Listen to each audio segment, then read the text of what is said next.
Tom Clark's 6M podcast is a Boink Studios production. And now, on with the show.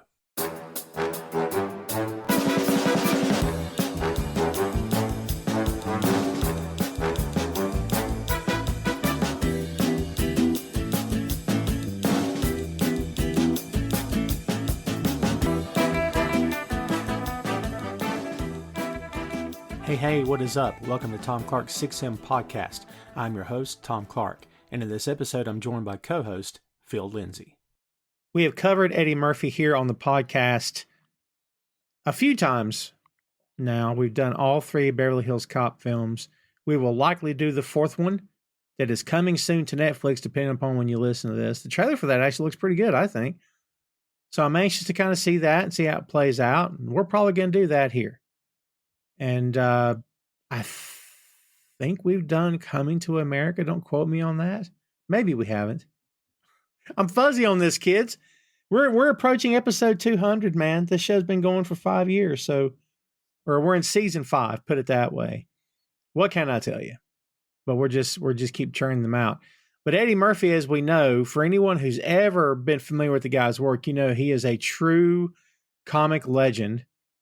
I've always been a fan of this guy. Not everything he does is a home run.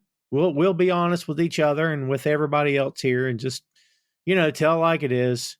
Not everybody can always score every single time at the plate. So no, he's had his fair share of, I didn't like that. It didn't make any money, that kind of thing. Wasn't reviewed well, all that stuff. But, we don't always concern ourselves with that kind of stuff too much here on the 6M. We just like to talk about stuff that we enjoy watching. And sometimes we review things just because we're going to review it. And maybe our own personal opinions on it aren't going to be great. But again, it's whatever we want to talk about at the time. So today, I really want to talk about Harlem Nights. I had really forgotten how much I enjoyed this movie. It's been a lot of years since I've seen it. And I think there's a lot of good ground to cover here. We will talk a little bit about reviews. Maybe not spend too much time on it. I'm anxious to get Phil's take on a lot of this stuff, get his feedback, hear his thoughts on everything in this movie. You talk about legends. I just used the word. Man, there are some legends in this film, kids. And if you've never seen Harlem Nights, buddy, let me tell you, you're in for a treat because I think you're going to enjoy this flick. Let's get into it, shall we? Harlem Nights is a 1989 American crime comedy drama film starring, written, and directed by Eddie Murphy. The film also stars, we're not going to tell you right now, but it's an assorted actors, an assembly of actors, if you will, a huge roster of legends. Let's just put it that way. You're going to be impressed by this, I promise you. The film was released theatrically on November 17th, 1989 by Paramount Pictures. The film tells the story of Sugar Ray and Vernest Quick Brown as a team running a nightclub in the late 1930s in Harlem while contending with gangsters and corrupt police officials. This is Eddie's only directorial effort. He'd always wanted to direct and star in a period piece as well as work with his childhood idol, his sidekick in this film, the number 2 best supporting actor in this film, in my opinion. And we're going to talk about that guy also. And I can't wait to get to it. As we said, distributed by Paramount Pictures. Release date, November 17th, 1989. Total runtime, 116 minutes. The budget for this film was $30 million. The box office take, $60.9 million. I believe it was $95 million worldwide, I think. Something to that effect. But we'll get into that as well. But that is your lowdown on Harlem Nights. So, Phil, a period piece starring a comic who also wrote and directed and put his friends in the film and his idols in the film also. This is kind of starting to sound like a little bit like a Kevin Smith flick. Like, let me put my buddies in it. Let's just have fun. Not quite the same, of course, but that's kind of the vibe I got from some of this. What is your opinion on Harlem Nights? Is it one of your favorite Eddie films? And how long has it been since you've seen it? I haven't seen it in a while. I enjoyed it more than I expected to watching it again, but there's so much nostalgia around it. It's definitely a cult classic. it's complicated. It's a complicated film because I feel like there are really great things about it, but I can see people that don't really have the same experiences growing up and seeing it, or have any of the same fondness for the cast, not enjoying it as much. Yeah, good point. What do you think about some of the criticism being leveled at this? Like, we talk a lot on this show, Phil, about how, fans will sort of lambaste a film. I don't know if anyone's doing that with this specifically or not, but people expecting maybe more than what it is and not getting what they bargained for. I mean, how do you manage to temper your reactions to this kind of stuff? It doesn't hurt, right, that your favorite guys are in this film, right? That always helps.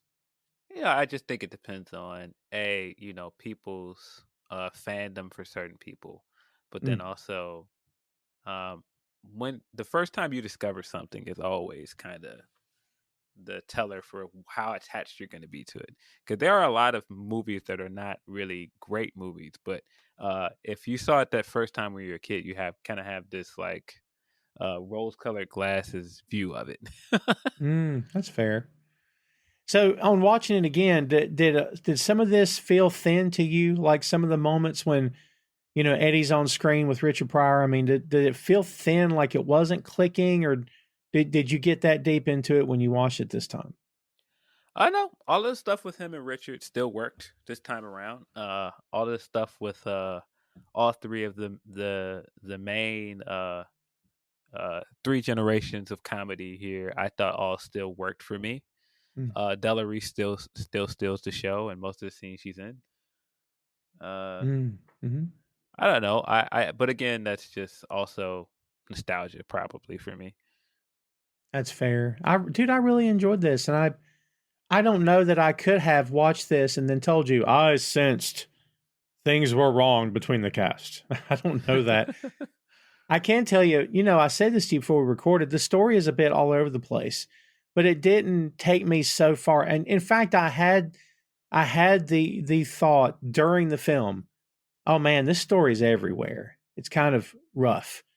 But I made the decision, I don't care. Because I love the cast. Like, I don't know, dude. It didn't ruin anything for me. Yeah. It's kind of hard to not see that uh Richard may or may not have been struggling during the filming of it. 'Cause Yeah. that's the story, right? That he was ill when they were Yes. making this, right? Yes. And supposedly Eddie wasn't aware just how bad it was getting Yeah. because, he supposedly just wanted the Richard Pryor he grew up with, and that's not quite the guy he got. Yeah. So, dude, something else, Phil, just to be able to say you worked with your idols. Like, maybe it wasn't everything you hoped it would be, but like this film is going to be here for way past our lifetimes, hopefully. So, at least Eddie was able to put this together and leave this behind. I mean, that's kind of cool, man. At least to say you had the ability to do this anyway, right? Yeah, I think this is definitely a passion project that he got to fulfill. Getting to work with so many great comedians, and getting to work with your brother and so many people, and write and direct this film. And it's not like you got to do a movie with Richard Pryor at some point in your career. He got to do that movie with Richard Pryor when he was at the height of his success, when he was hot, and Mm. when the studio wanted anything, he would bring them. So I think that says a lot about it as well. I don't know. There's something kind of emotional and magical about the end of the movie and them leaving Harlem, and it almost symbolically feels like the end of Richard Pryor's heyday as well, because it wasn't his last movie, but it's definitely the last movie of like his prominence, I would say. Ooh, that's a good call, man. Can we look? I don't know if this hit you like it did me, and maybe it did. Like Eddie, like Richard's really good in this, man. Did do you agree with that? Did you think it was like I'm not asking you to critique the guy, man. I really enjoyed his stuff here. I think he plays a straight guy really well here. I think that Mm. is very likable here. I think he comes off very endearing as a father figure. You see him very much as like a passing a torch to Eddie guy in this movie, and I think that all of his his words of wisdom, even if you're seeing them in character, they just read different because he's no longer here and the rest of the stuff. Oh, that's a really good point. I maybe that's it because I when I watched it, I was I actually feel I had the thought, God, I hate this guy's gone. Oh, I so enjoyed him in this movie, dude. Yeah, he's so great. Just all of his stuff with Eddie, just the moments where he's like winking and nodding at the camera, and he's got like the big smile and everything. It's like, yeah, again, it just feels like the end of his heyday, at the end of his uh, I don't want to say like his popularity because he still had what like two or three movies after that, but it wasn't like this. That's fair. Yeah. We usually talk about stuff like this at the end because I sometimes I just feel compelled to ask your opinion on this, but I'll go ahead and say right now, I don't know if there was ever a plan to do like a prequel series, like on a streamer or something. I would absolutely 100% be here for that. And I'm not saying you're replacing Richard, but if it's a younger actor and he's good and he's funny, I mean, dude, I'm kind of thinking, wouldn't it be cool to see Sugar Ray like in his 20s when he's just starting to set himself up? I think that might be fun to watch, man. Yeah, I think a prequel series could be fun, but it's just gonna be tough to recast all those roles. Yeah, that's true. That's true. I think it could be done though. So yeah, I don't know. I don't know. We'll get into that later. I don't know if it's ever something that they're even considering. Maybe not, but because man, this cast is freaking crazy. And guys and gals that we'd seen before and since who went on to do other things as well, which is very cool.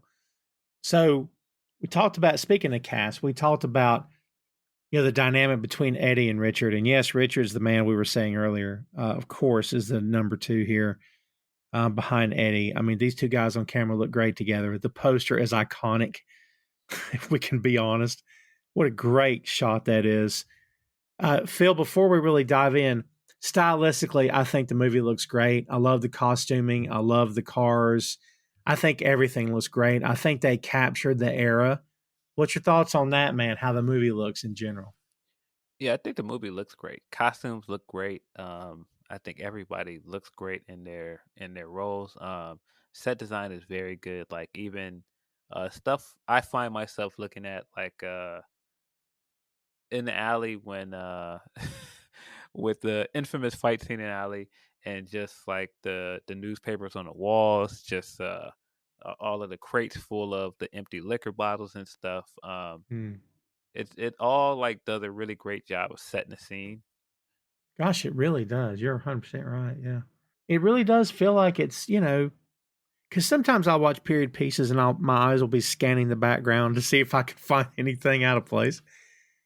I didn't really see that here, man. Like I really enjoy reading The Great Gatsby. Like it's one of my favorite books. And it just so happened I was reading that the other day. And then to watch this, it does kind of fit, which is kind of cool. But Yeah. Uh, you a fan of the Great Gatsby movie with Leo?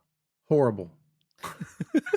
Not a fan of that, brother. Yeah, the soundtrack is very strange. It's Yeah. very much a Baz Luhrmann film in all of Yeah. its words. Yes. Oh my God. The original from '74 with Robert Redford is a classic. I really enjoy that one. It's so much better.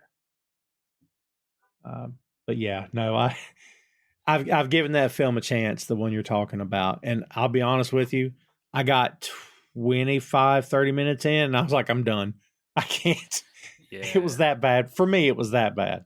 yeah. It's very weird watching all this stuff that's supposed to be like period piece, and then you've got like Jay-Z rapping certain stuff. It's Yes. like why is Jay-Z in the soundtrack of this? Like what's going on? What are we doing? Yeah, I love Jay, but not in the Great Gatsby film. What are we doing? Oh, terrible. Yeah. But just again, just so happens we watched this film prepping for this episode. Yeah, I love the look of it. I think a lot of people are cast extremely well. There's only a couple here and there that I kind of feel like, don't know if I'm feeling this casting, but overall, overall, I don't really have an issue with anything. Right off the bat, I will tell you, I wish Eddie and Richard would have done other things together. And I hate that that didn't happen for them because I know Eddie really, really wanted this.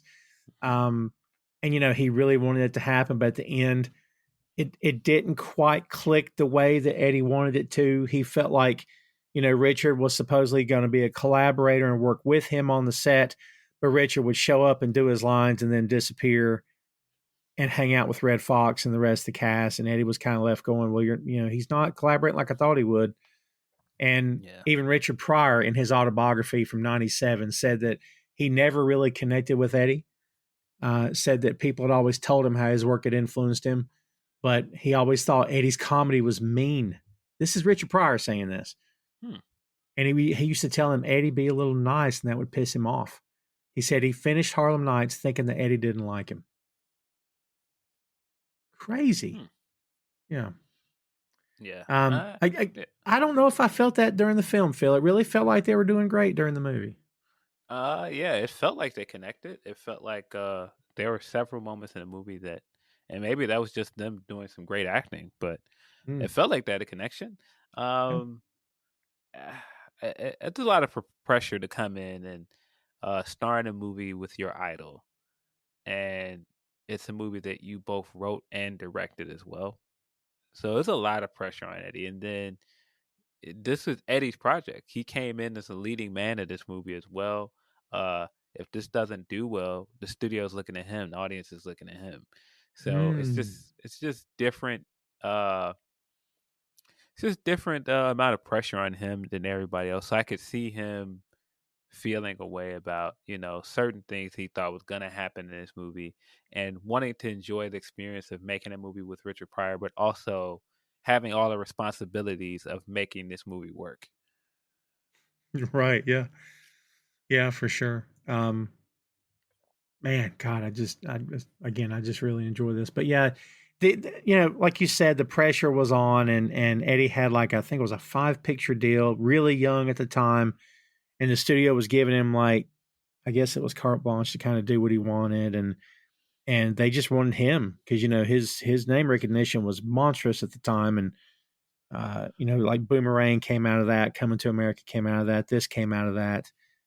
So yeah, I mean, I can see that. I mean, I can see where it would be, and like I think Eddie has said in the years following the film that man, it was a lot of things for him to do with him being so young, and maybe the whole creative process was not what he had thought it would be. He said that he felt like he didn't dedicate enough thought or care to the directing of this film.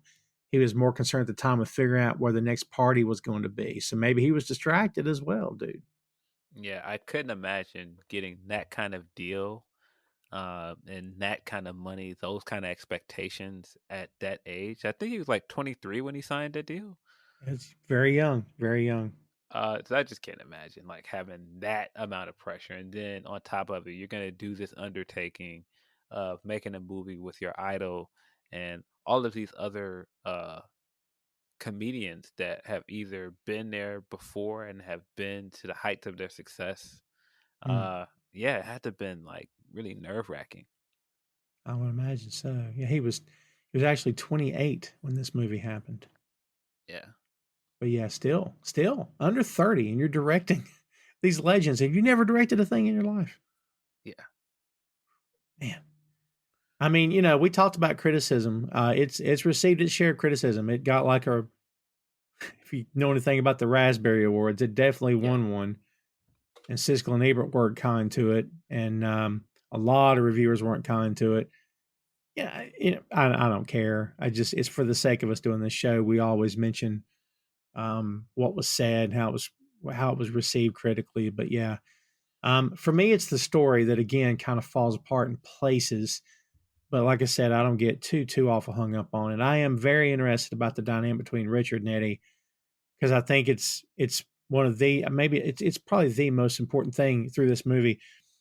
Are you surprised that like Richard Pryor's character didn't get killed at some point? Because I kind of thought that was coming. I don't think Eddie would make that kind of movie where his hero would die. Yeah. But I do think that yeah, there's so much great subtext there. Like, I mean, even you saying now that I didn't even know that he was saying that his comedy was mean. And when you think of their character arc for the entire movie of uh Richard's character basically telling him like, look, we're not gangsters. We're like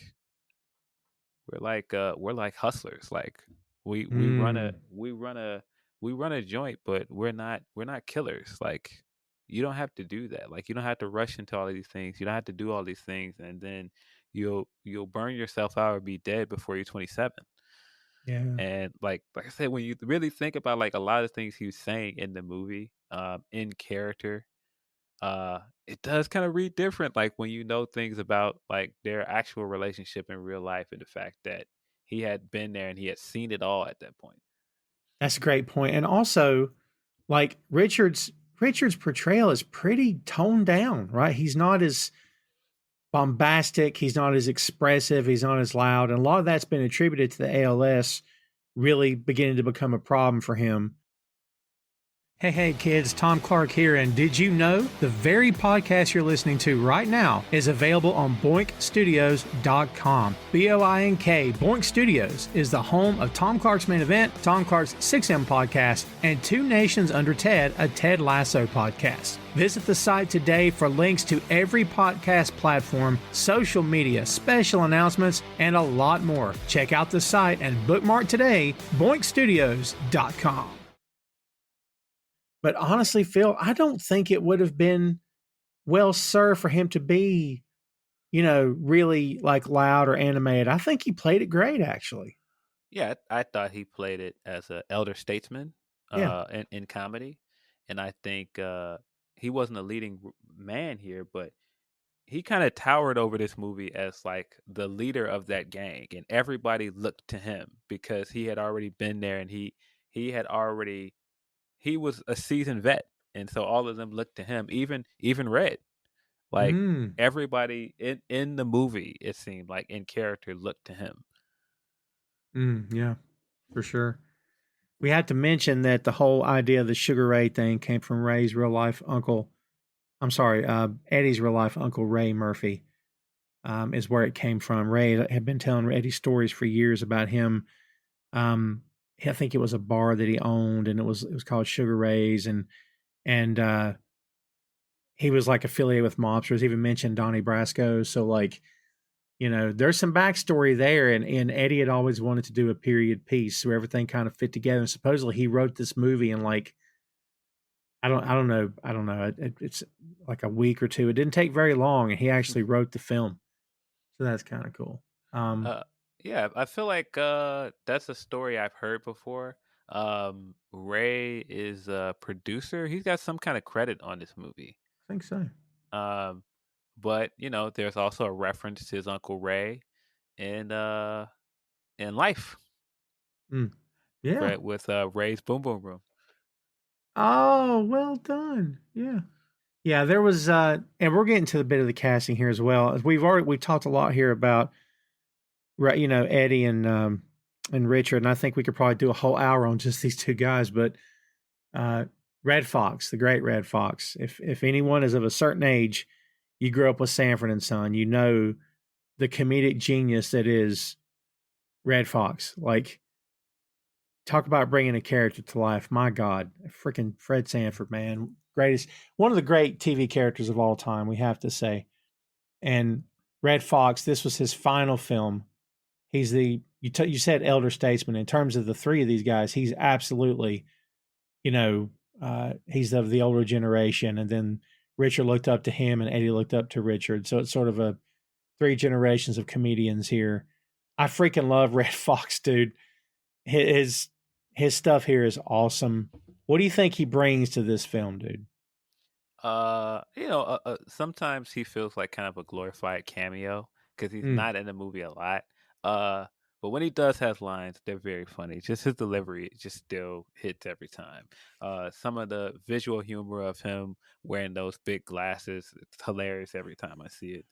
so Uh, but again, it just goes back to the ending of the movie. The three of them looking at Harlem before they leave, and like just that idea, like it'll never be the same, but it'll never be like what it was. It's emotional, man. yeah, He plays Benny Snake Eyes Wilson, who's losing his vision, and every time he rolls the dice, he's calling them wrong. They're all getting upset, and he's like, "I don't want to wear those glasses." And you're right, they're like fishbowl glasses, man. Freaking crazy. But yeah, we'll go ahead and mention Della Reese here as well, because as a unit, those two are, oh my God, the arguments they had was like leading the cast to break down and crack up during filming, and their back and forth was just awesome. And later on in the film, when they're telling Eddie he needs to apologize, and he's yelling at her and cursing her out, and then very straight face, Eddie, yeah, you need to apologize to her. Like, it's just regular conversation, and him and her just going back and forth at each other. Red and Della, dude, in this movie are fantastic, man. Playing off of each other that way, I think that brings something different to the movie as well. Yeah, Della Reese is absolutely breakout star of this movie to me. She is so funny in this movie, and when I think about all this stuff that I know her from later in her career, like my mom watched Touched by an Angel a lot, so like that's like her claim to fame later in her career that people watched her for. But and then you think of this movie and she's like completely different. She's being vulgar and like completely over the top, and man, so many quotables from the argument with Red when she's making sandwiches, the fight with Quick in the alley, which I don't care how many times I see it, it's funny every time. It's so many great lines from that scene. Just her acting in it, her facial expressions during it, just fantastic, man. He's got he hits her with the trash can in the alley, for God's sake. Yeah.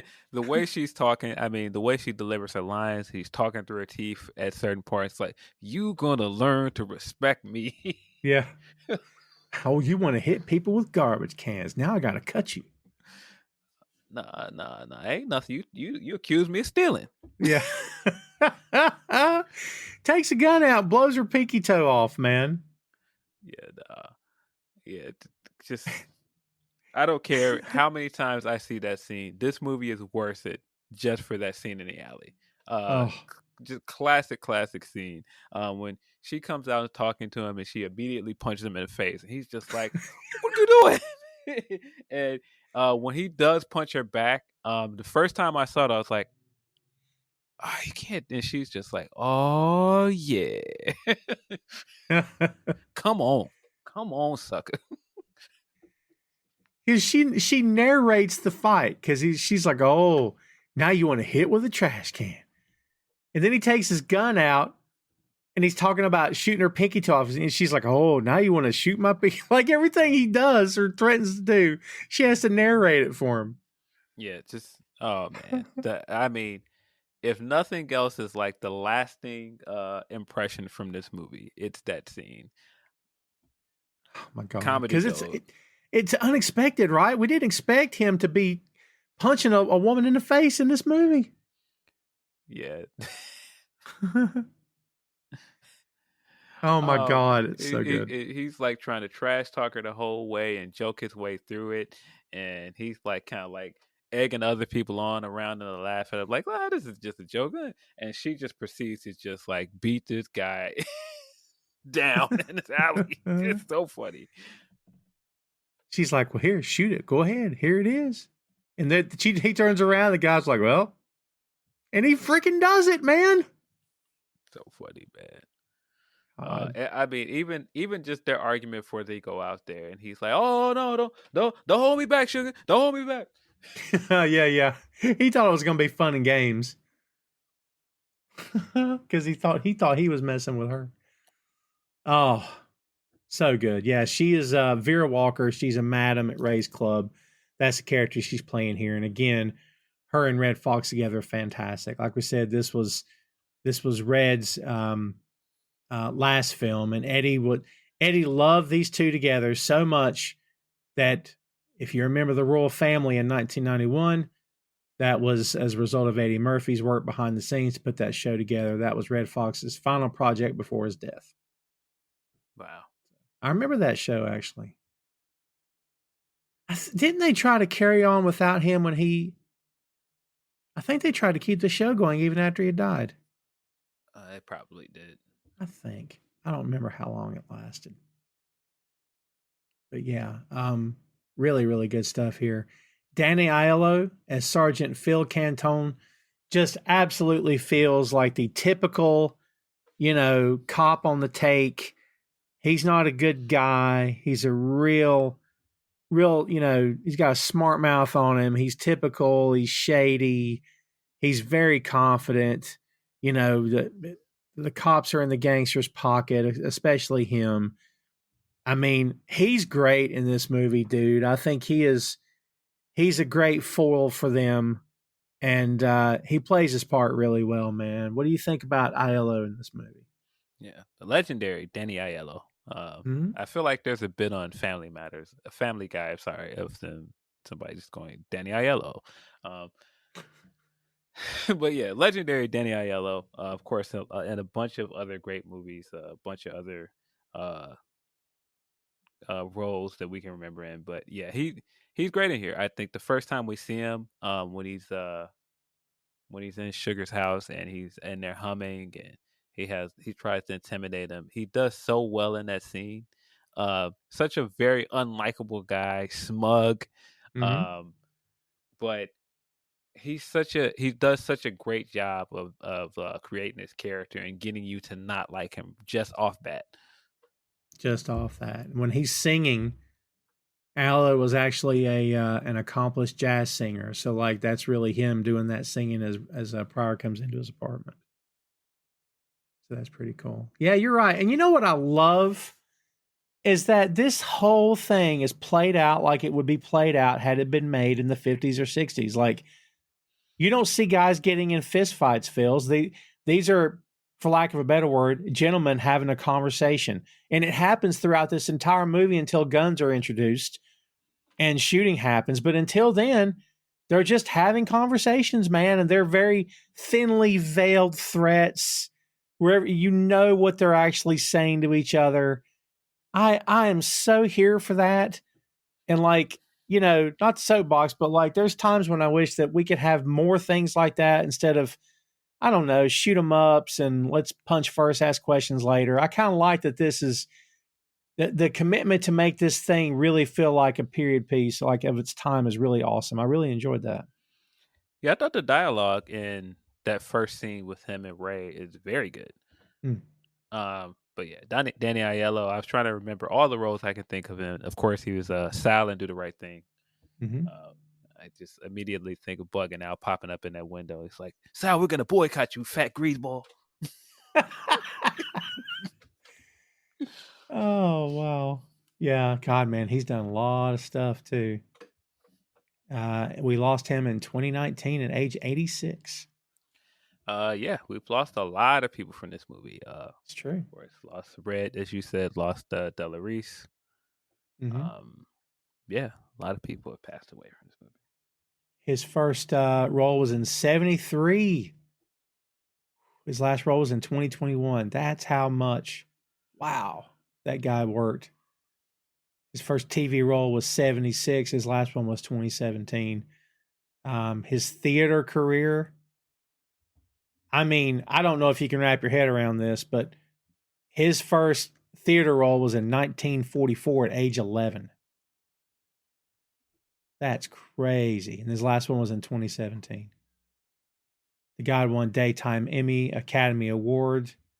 Yeah, Film Critics Awards. Yeah. Accomplished actor, man, for sure. But yeah, he's excellent in this film, dude. I enjoyed his work. I thought it was really well done. Michael Lerner as Bugsy Calhoun. Kids, if you don't know the name, trust me, you've seen him in stuff. He's been in a lot of stuff over the years. Real sleazeball, but man, talk about playing it straight, Phil. Much like Pryor's playing the Sugar Ray character, like Michael Lerner is absolutely playing this straight. I thought he was a perfect casting in that role too. Yeah, I thought he's great. He's played bad guys in other films. He's like I said, he's been in tons of things, like tons of movies, tons of TV shows. Mm-hmm. Paramount wanted Robert Duvall to play Bugsy, but Eddie insisted that Michael Lerner get the part. That would have been interesting. I like Duvall. I think that would have been interesting to see. But yeah, he's really good here. Jasmine Guy. There's a story behind this, but I will tell you up front, I'm not a fan of Jasmine Guy, but there were moments when it kind of felt like I don't know if I'm feeling this too much. And like I enjoy her work, but I don't personally know if I was feeling like what a great casting choice. What did you think about her in this movie, especially next to Eddie? I think she served her purpose. It's just kind of like a beautiful woman for Mhm. Eddie to play off of. Especially for that time period. That was when Jasmine was just bubbling up. She was in a bunch of other roles around that same time period. Um, so yeah, definitely one of those iconic roles for her because she was among this ensemble cast. But I can't say that she did anything in this movie that was like, oh man, she's killing it, chewing up scenery. Exactly. Yeah, yeah, yeah, yeah, yeah. And maybe it's just not that kind of role, but I actually thought the girl that and we'll get to her in a second, Sunshine, right? I actually thought she was better in her role than what we see here with Jasmine Guy, but that's just me. Yeah, but I think that's supposed to be intentional because her Yeah. character is kind of more. You're supposed to like the Sunshine character. Jasmine's character, there's not really much to her. She's just really like arm candy that ends up trying to be like would be assassin. That's fair. She was not the first actress cast. The first actress cast actually ended up leaving the film and sued Eddie Murphy for alleged sexual harassment. The suit was unsuccessful. I don't know if they settled out of court, but she claimed that he fondled her and did things, and his comeback was, "I was never alone in the same room with her." Uh, So, yeah, yeah, yeah. The original actress, I believe, was Michael Michelle. Correct. that sounds right. Yeah, People don't know who Michael Michelle is. Of course, of New Jack City fame. She was mm, Nino's girlfriend. that's right. Oh my God, yeah. I did You're a not connect murderer, those dots. Nino.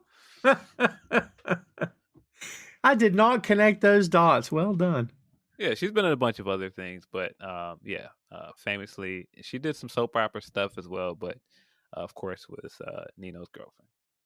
By the way, New Jack City available in the archives. Children, go have a listen. Yeah, and something else I'll say about Jasmine. Jasmine is older even when she's young. Do you know what I'm saying? Yeah, Like she has like an old soul happening in her face. And like she's probably I don't even know how she is in this movie. But she probably looks 10 years older than what she is. It's so odd, man, but I've always had that opinion of her too actually. yeah, very beautiful at that time. Oh Um, yeah. I thought she served her purpose in this movie. It's always Mhm. it's always kind of one of those big pops to see her show up because it's like, oh yeah, Yeah, and she was only 27 when this came out. wow. She looks 37 to me, man. That's about right. That's about right. I think she looks older by the time like uh different world is really in its heyday and she's like Mm. doing the stuff that she popularized. She looks older then. But 27 sounds about right for that time period. Cuz I don't school days is like 1980 around the same 86, period. 88, I'm sorry. Okay, yeah, so that's about right. And she is in college in that movie and it's just like, yeah, I know. Like a little bit older than college age, but Yeah, that's what it is. We also had Spike Lee playing a college student in that movie. that's true. Have you seen their memes now? But like the cast of Grease, they were trying to pass those actors off as high school age, and the dude looked like he was 35 or something. Yeah. There's memes everywhere from that film. I've never been a fan of Grease. I'll go on the record now, Phil. I have never cared anything about that property at all. Yeah, it's one of those things where I've seen Grease. I've seen both of them. Mm, Was not a big fan. I'm not a big fan of musicals. And no. so I've seen them, but I can't say that I was like this big Grease fan. It's not like I was sitting in front of my TV doing it. We come together, da, da, da, da, da, do up, do up. Nah, that wasn't me. You're doing it right now, brother. What are you talking about? Yeah, nah. You see, I didn't know the words. See, there you go. Do you do the Rocky Horror thing? Go to a theater and sing and recite the lines with the audience and stuff? I feel like that was kind of before my time. I feel like that had to be that's a big cultural thing for people. Yeah, yeah. I never really understood the craze of Rocky Horror show. Same, Like same. I've seen it, and people always tell me, "Oh, it's you have to see it in the theater to understand it." And I'm just like, "But it's a movie. You should be able to just watch it, whatever." Because it's just kind of a ridiculous movie, and people are like, "Oh, you just don't get it." I'm like, I guess so." I don't get it either. I've seen it like on home video back on on those VHS days, and I didn't understand what all the hubbub was about. Having said that, if I had the opportunity to go to a theater full of people who were there to enjoy it, I wouldn't be opposed to that. I'd go to see it and see what if I came out of it with a different feeling. Maybe I would, because there's a good point to be made about it being more of a live experience than just watching on tape, man. Yeah, I mean, it seems like people. It's a big cultural thing for it. It seems like people have a lot of fun of going and being a part of the live experience for it. Yeah. Can we go ahead and say, I hope you agree with this, Arsenio Hall stole this movie. This is grand theft of a film I've freaking loved. Dude, he is fantastic. If this is how he got his show, well done. Because, dude, this with him crying and like loading the gun and stuff and shooting, it is phenomenal, man. I had forgotten how funny he was in this, and we saw him for like 7 minutes or whatever the runtime was until he gets killed. Dude, phenomenal. What did you think about Arsenio in this movie? Yeah, I think that scene of him following Quick and trying to kill him is another one of those scenes, like the alley scene, where it makes this movie worth it. It's such an iconic scene of him. Even when Quick gets in the car and he sees him from across the street, and he's already crying. He's like, "Let's go get him." Yeah. He's like just sobbing. He can barely get all his lines out. He's just sobbing the whole time. Every time the camera cuts back to him, he's still just like in tears, sobbing the whole time. It's so funny. Um, it just, I mean, his delivery of the lines and everything makes it even funnier. But the bit when they're shooting at him in that alley is so funny. Every time I see it, I'm in Yeah. tears laughing at it. It is so funny to me. The one guy keeps pulling out the one. What do you think you're doing with that little gun? Like it's so funny. And when he finally hits him with the hat, stop it! It's so funny. It's great because they're both bam, bam, bam, bam, bam, those Tommy guns, and the dude is watching them, and then he just pow. That's it. That's all. Yeah. When he eventually gets annoyed with it and turns around and hits him with the hat. It's like, stop it. Stop with that little thing. It's so funny. I love that it took him a minute to realize the guy was doing it because he's so emotional. He doesn't realize the guy's doing it with a gun. Oh, so good. And then Eddie's like, you know what? F this. And he gets up, bam, bam, bam, shoots 3 times and gets real quiet. And he jumps up and he looks around and they're all 3 dead. He killed all 3 of them with 3 shots. Yeah. So funny. That's so good. Tom Clark 6M Podcast is sponsored in part by Radius Law Group. Every day, Radius helps individuals, families, small businesses, and nonprofit organizations throughout North Carolina, Florida, and Pennsylvania resolve their legal issues by providing effective legal counsel in the areas of estate planning, as well as elder law and Medicaid. Radius Law holds the radical belief that working with a lawyer can indeed be enjoyable. So give them a call at 1-800-519-5667 for more information and tell them that Tom Clark 6M Podcast sent you. This absolutely stole the movie for me. I'm like, I haven't seen this in years, but I'm howling when I saw this. I thought, God, I'd forgotten this bit. I don't know how I forgot it because it's phenomenal. He's awesome. Like that. Oh man, I can't talk enough about it. It's so freaking good, dude. And he's yelling at him from across the car, like, you're dead, pull out, I'm gonna kill you. Yeah, the whole time he's just like in tears sobbing. It's so funny. Yeah. Yeah, I feel like that every time we see the boxer in a movie, those are like all of the bits, the running gags in the movie that are just so funny, man. That is Stan Shaw as Jack Jenkins, the heavyweight Boston champ. You know what I know you know this. What I noticed immediately, no one makes fun of him except the cop. Yes.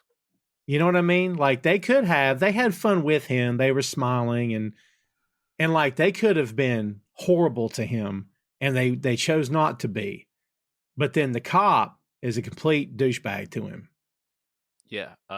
I think that's such a good note because it shows that all of the black people in that club still revere him because of the title that he's earned. He's a champion. And so it's like they still have a respect for him regardless. And then on top of that, it's like I'm not gonna joke on this guy. He probably beat the snot out of me. Like That's fair. and the cop is probably just thinking like he's not gonna raise up on me. I'll just shoot him. Yeah. Yeah, that's It fair. sounds morbid, but that's just the truth of the matter. Gosh, he's done a lot of stuff too. He started in 74 and he's still going. He's still with us. But yeah, all of the scenes of him stumbling through his words and stuttering, really, really funny. Yeah, it really is. You notice that when it counted, and like I said, when the cop was in the room, that he was able to put his words together a lot easier because I guess it was a very serious moment. Like it wasn't that bad then. I actually noted that as well. Yeah, I think it was a way to read it is the awkwardness of him trying to be like charming and funny in this room with all of these other people that were naturally like charismatic. You're here as like this big brute in the room that is respected because you can beat people up. All the rest of these people are like smooth talkers. That's not what you do. And so him trying to stumble through his words in those scenes is kind of like he's like a celebrity, but he's not a celebrity because he's well spoken. But in the Right. scenes where he could just get right to the point is because he was angry, and that's what he's known for, is just being violent. Oh man, that's such a good point. That's really well done. Yeah. Yeah. He was great in this, man. And he did what they say he was going to do. He kills that guy in that fight, man. That dude is messed up at the end of that boxing match, man. Yeah. Did he ever even throw a punch? Yeah, I love that right away both Ray and Quick are like, "Oh, well, we're going to clean up in this bet cuz there're going to be so many white people that are going to bet that this guy can actually win this fight, and there's no way he can win the fight." Yeah. Yeah, he's going to get killed. He got killed for sure. Oh my god.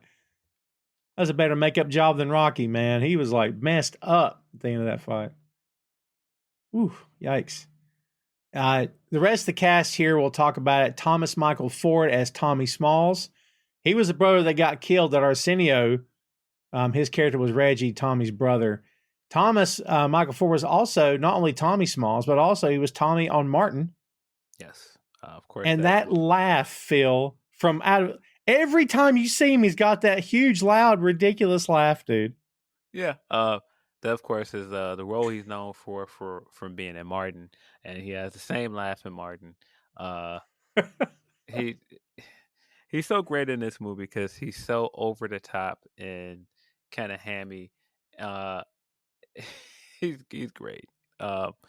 Also no longer with us, which is a shame. But he doesn't get a lot to do in this movie, but every time I see him, I enjoy it.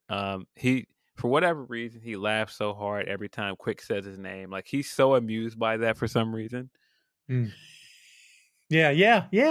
Like it's some inside joke he's in on, and Quick like never pays it any attention. Like he's never annoyed by it. He just looks at him kind of like, "Oh, this guy's a goofball." Like, wow. We lost him, man, to a very freak death. It was a ruptured abdominal aneurysm in 2016. Yeah. 52. My God in heaven, dude. 52. Whew. That's scary, man. He did a lot of stuff as well, boy. Yeah. Of course, was in Class Act, Kid and Play movie. Yeah. His first role, let's see, was in 85. Yeah, and of course, I think he'll always be remembered for his work on Martin. But man, yeah, I'd forgotten how he passed actually. Layla Roshan as Sunshine. By the way, she's also had some big time work as well. She was in Waiting to Exhale, The Chamber, Gang Related, a number of other films. Beautiful actress, absolutely great in this movie. Leading on that poor guy, that poor schmuck, who's was a what they call him, like a bag man or like a making the drop or whatever you want to call it. But like that was she's having to put one over on him, and it works. But man alive, she's really good here.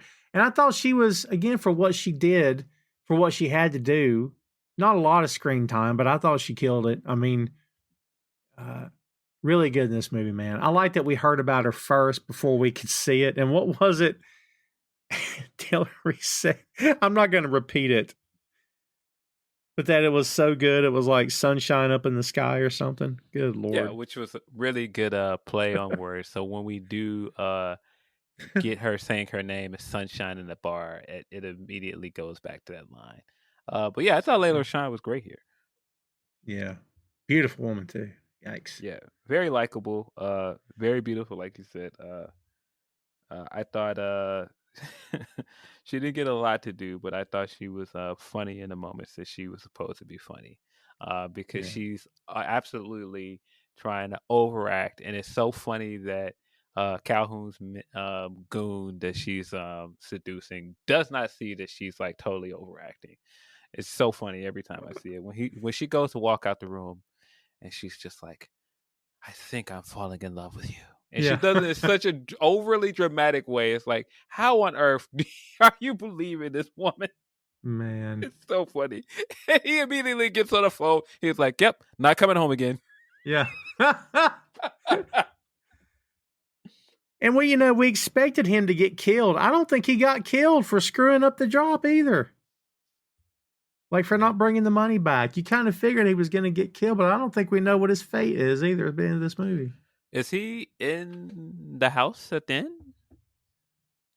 So, yeah, remember he comes back to Bugsy's place, and he's got that bag of what they think is heroin, but it's really sugar. Yeah, but I mean, like, doesn't he go to Ray's house with Muggsy?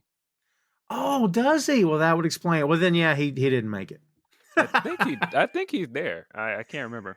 Maybe that's right. Yeah. That's I think that's David Marciano, maybe, who played that role, I believe. Yeah, it could be. Yeah, there's, like I said, I think everybody's really well cast here. I can't say Charlie Murphy's name like a normal person. I saw this guy live. Very funny guy. Also lost him. God, what a shame. But I can't say Charlie Murphy, Phil, because I always want to go, Charlie Murphy, every single time. Charlie Murphy. Can't help it, man. He's great. I love how, like, let's put a hat on him, put glasses, and give him a goatee. We don't want him to look just like Eddie. I don't know if that was said, but that kind of feels like what it was, man.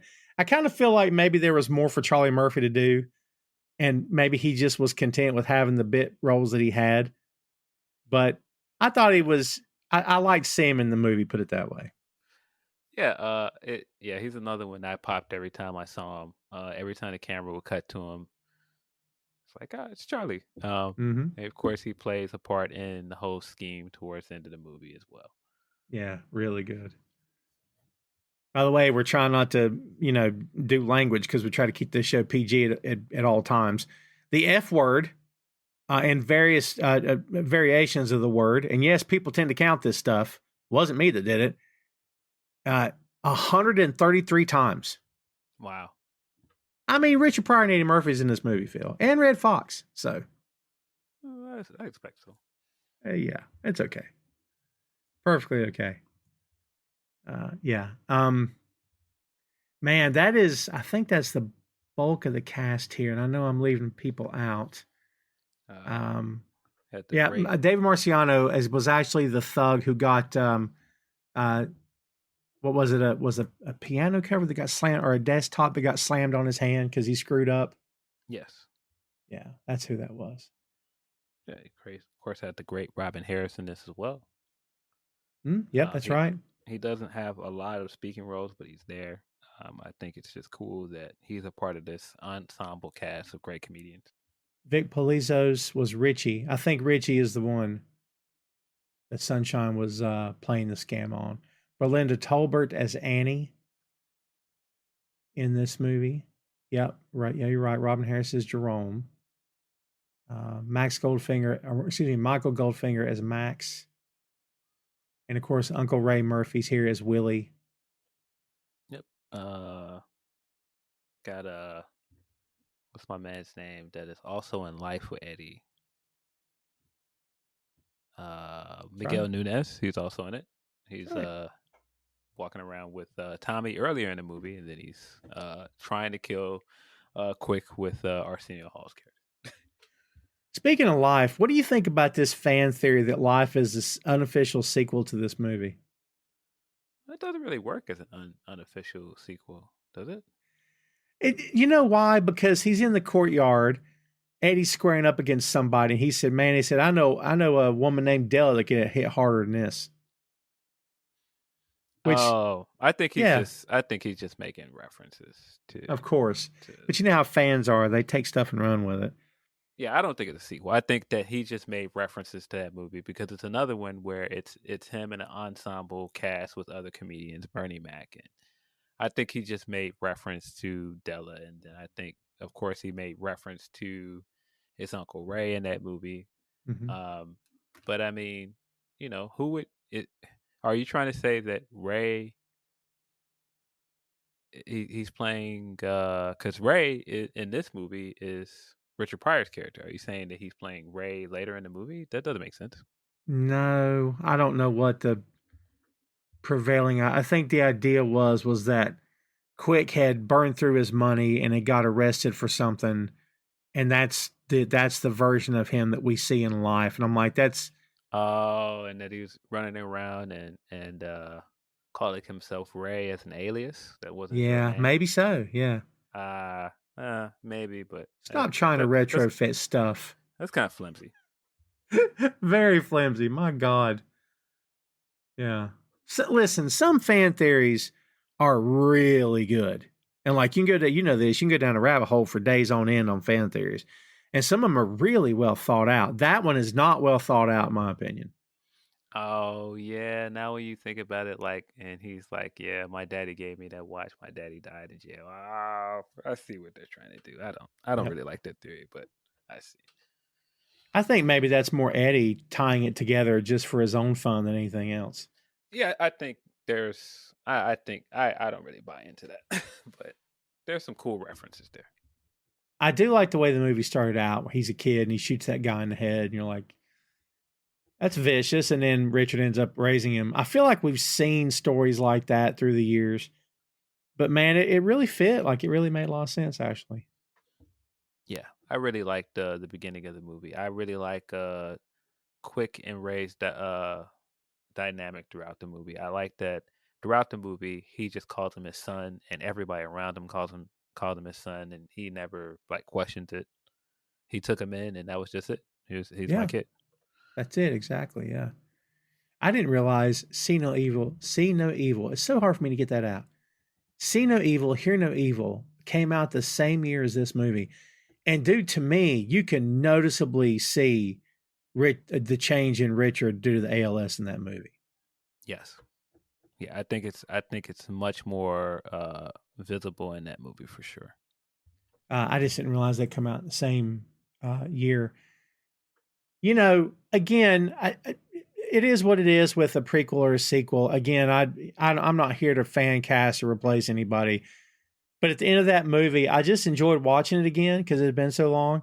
I'm like, are they going to go to Chicago next? Where do you go in the 30s? Where do they take their scam next? Where do they take their hustle? Like, I don't know. I kind of would have felt like would have been awesome to see, again, had Richard's health been different, had the movie been a success, where could they have gone next? Like, I don't know, man. What do you think about that? I mean, if they were able to take it forward, it seems like your hometown is the best place for it to go at that point, I think.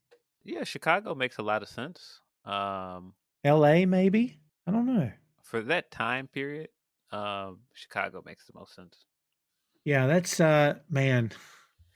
I don't know, man. I think if Eddie were attached behind the scenes, and you had some really good actors and actresses, really embracing the roles and sort of paying homage to the actors that are no longer with us, I really think that a prequel series would work really well for this. But there again, is it something that any streamer would take a chance on? Because, again, the movie did not do well, even though it is a cult classic now. So maybe there's something to be said for that. It is very much a moment in time, dude. I mean, does this feel dated to you at all when you saw this, or because it's a period piece, it doesn't come off that way? There are things about it that feel a bit dated, but I think it's also nostalgic for me that it doesn't bother me. Mm-hmm. Couple footnotes here. West Virginia is referenced 3 times in the film, which is an odd trivia fact to have. A lottery loser that complains to Ray references the winning the number as 304, which is the area code for West Virginia. Tommy Small's apartment is also 304, and the bank featured in the inn is Dunbar Bank, with Dunbar being a city in West Virginia outside the capital of Charleston, which is interesting. I would never have put any of that together for sure. This film was released 51 years after its main time period in which it was set, which was 38. Briefly during the start of the movie, it's set 20 years earlier in 1918. 71 years. So again, weird math that works out. Doesn't really mean anything. Just interesting tidbits there. We're talking about Danny Aiello's character. We just mentioned the bank. When he ends up in that bank that we had no context for of where they were going, and the cop had to tell us where they were, that the bank was closed because we didn't know. Again, little tidbits in the story that don't really make a lot of sense. But like, when Eddie's getting ready to leave and he tells him, try to breathe in short breaths, and they shut the door and Aiello's sitting there really quiet. And you're like, what's happening? And then all of a sudden he starts taking really short breaths. That is the funniest thing, dude. Yeah, very so funny. Good. Oh, there's a lot of good stuff in here, man. Like I really enjoyed this, man. I think the comedy's top notch. I think when it needs to get serious, it can get serious. When he goes to apologize to Della Reese, and she's trying to make lunch for Red Fox and everything for them, and then when he walks out, she's like, "I love that boy." She's like crying and stuff. That's really good. Yeah, man, she just brings so much to this, dude. When you call her the breakout star, you absolutely nailed it. She's really good in this movie. Were you a fan of Touched by an Angel? Did you watch as well? No, I only watched it because my mom watched it. And it was really like I would be sitting in a room while she was watching it, but I really didn't enjoy it. Yeah, I did. I grew up. Listen, my mom watched it every week, so I watched what mom watched. So I watched it as well. But I also watched soap operas with mom. So I knew every soap opera character by first name for like 10 years of my life or something. Freaking nuts, dude. So yeah. Well, kids, that is your film. Again, as we said in the intro, if you've not watched this movie, man, you've got to check this out. This movie's very much worth your time. And if you haven't seen it in a while, it's very much worth checking out. Phil, let me hit you with this before we wrap up here. I think we've talked about this to some extent in the past, but like, it has to be noted for the record that Eddie Murphy at one time was the hottest guy on the planet. Like, yes. Remember they were throwing all kinds of money at him. By the way, we have done all Beverly Hills Cop films, Trading Places, and The Nutty Professor here on the show. But like, he was everywhere. SNL, and then, I'm Gumby and all that stuff that he did, Mr. Rogers' Neighborhood and all that stuff. And it put him out there and, considered for Ghostbusters and all this other stuff. And 48 Hours happens and Beverly Hills Cop, and man, red hot. I mean, we recently did Ace Ventura: Pet Detective and talked about how hot Jim Carrey was. Man, what can you recall the last actor, like a comedic actor, that got that hot, that had that much spotlight on him? I mean, I don't know if I could even say Ryan Reynolds. Maybe. I don't know, dude. Like, when's the last time we've seen an Eddie Murphy? I don't even know. I think the closest we've gotten, and I would say loosely comedian because the thing that put him on the map was a comedy sitcom, as was Will Smith. The run that Mm. Will Smith went on was just insane, and I think that people have underrated him. It's crazy to say that, but like in 2024 when he's known for other things, and people have forgotten that he used to own the summer. He used to be the guy. When there was a blockbuster movie that came out, he was the guy, and it was gonna sell well. He was gonna hit all the records. He was one of the hottest leading men there were. Um, yeah, I think it's tough to say comedy though because he wasn't a comedian, but most of his original roles, he was definitely like the uh either the comedic he's either the comedic uh why am I tripping over words? He's either like the comedic sidekick, or even when he was a leading man, he did a lot of stuff with humor because of where he came from with the sitcom. Yeah. That's a great comparison. I was going to say maybe to some degree Kevin Hart because Kevin Yeah, exploded, you know? yeah. But like, man, I respect his hustle. I'm tired of Kevin Hart. Like, no disrespect. That's usually how it goes. We always eventually get tired of people. People got tired of Will Smith. Have you seen the thing he did on Netflix where they're like, he's working with a crew and Vincent D'Onofrio's in it and like they're professional thieves? No. Listen, go watch it. It's recent. I forget the name of it. He's really good, and he's not a bubbling idiot in this movie. It was such a nice change of pace, man, because like he's allowed himself to be typecast as like this buffoon of a human who is just kind of dumb, and like he's great in that movie, dude. Like again, I enjoyed the film. I think you'd like it, but you're waiting for him to do something stupid, and he never does. He's really good in it, man. Interesting. Right? I mean, you know, we've talked. I think we've talked about Will Ferrell here before too. Like he kind of got caught in that trap of like every character is exactly the same, and then when he finally did something dramatic, you're like, wow, he's really good at that, but he never does it. So, yeah, man. Well, there you go, kids. There you have it. There's Harlem Nights, and again, go check out this film. Phil, before we take this all the way home, give me your last word on Harlem Nights.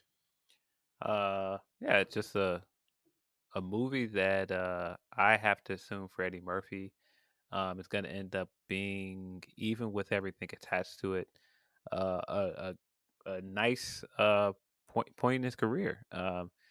Not a point in his career where he was winding down, a point in his career where he was at a high point and he got to work with his idol, got to work with two generations of comedians other than his own, and it really felt like a passing of the torch moment for him. He went on to do great things. So it was a nice kind of send off for that era of comedy that Mm. Red and Richard Pryor were from as well. Of course, it's not going to get like the critical praise and some of the other things that these movies would get, but I think there's a reason why it's become a cult classic, not just because some of the iconic moments and the quotable lines. I think what it represents for a lot of fans is why it's going to stand the test of time. Well said. Well said. I don't have a lot of things to add to that, but I will say this: you talk about sort of winding down on that time period. I don't know, and look, I refuse to sound like the old guy in the room that doesn't want to enjoy current entertainment because I do enjoy current entertainment. So this is not a blanket statement to be taken at face value for the end of time, all time. Okay, but I do think that Red Fox, Richard Pryor, and Eddie Murphy in the same film where two guys are vets and they're crushing it. And the young guy is also crushing it. And they're all working together in one film. Like, I don't know how often we get that, especially with three legends of comedy that are still revered to this day, Phil. Like, Yeah, great ensemble black cast as well. We weren't getting a lot of films that were doing all black casts at that time, and he got to stand above everybody else as the leading man and a director and writer for that. Again, didn't get the critical praise that you would have expected, but what a great career highlight for him, in my opinion. Oh, 100%. Yeah. And, I love the fact that everybody's equals here except for the racist cop. And there may have been another character that says, use racial slurs, but it's not, it's bad enough, of course. But, at no time, Phil, did I feel like anybody was sort of being degraded or, everybody held their own. And that was maybe not a true picture of what life was like in 1938. I get it, but I kind of like that because you fall in love with these characters, man, from the start of this movie, and you just enjoy watching them. And like the movie was more about who these characters were and the hustle and how the cops were trying to get to them than it was anything else. So they could have gone any direction they wanted to. If they wanted to go in that direction, they could have, but they chose not to. It's a choice. It's fine either way. But I think that's what also makes this movie a little bit different, man. Yeah. So there you have it, kids. Hope you enjoyed it. Thanks much for checking us out. Continue to share the show, if you will, please and thank you. And stay tuned for a whole lot more. We got it coming your way real soon. But in the meantime, that is Harlem Nights. Hey, thanks for listening to the show. Check out our social media on Twitter, Facebook, and Instagram at 6M Podcast. We'll see you next time.